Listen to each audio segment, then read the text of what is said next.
ঈদ মুবারক। ঈদ মুবারক। ঈদের শুভেচ্ছা সবার। তবে এই ঈদ আনন্দের ভিতর যারা আপনারা ছুটিতে যাবেন বা বাড়ি রেখে অন্য কোথাও যাবেন, আর অবশ্যই বাড়ি যে বিশেষ করে টাকা গহনা এগুলো নিয়ে যাবেন, বা আপনার বাড়ির নিরাপত্তার জন্য একটা সিসি ক্যামেরা লাগিয়ে যাবেন। কারণ আপনার নিরাপত্তা একটা সিসি ক্যামেরা দিলে আপনি মনে করবেন আপনার বাসায় পুলিশ পাহারা দিচ্ছে। আর যারা বেড়াতে আসবেন বাইরের থেকে সুনামগঞ্জ, তাদের বিনীত অনুরোধ করছি আমি যে আপনারা যারা আসবেন, এই আসবেন কিন্তু আনন্দ করতে করতে। আমরা আবার চাই যে সে আনন্দ হাসি মুখে যেন আবার আপনারা ফিরে যেতে পারেন ঈদের ছুটি ভোগ করে।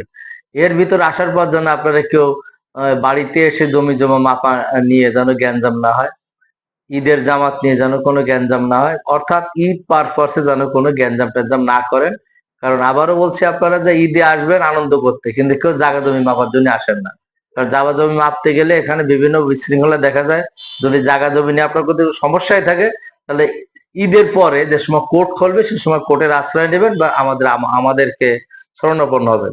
আবারও বলছি, সবাইকে ঈদ মোবারক। সুন্দরভাবে ঈদ উদযাপন করেন আপনারা।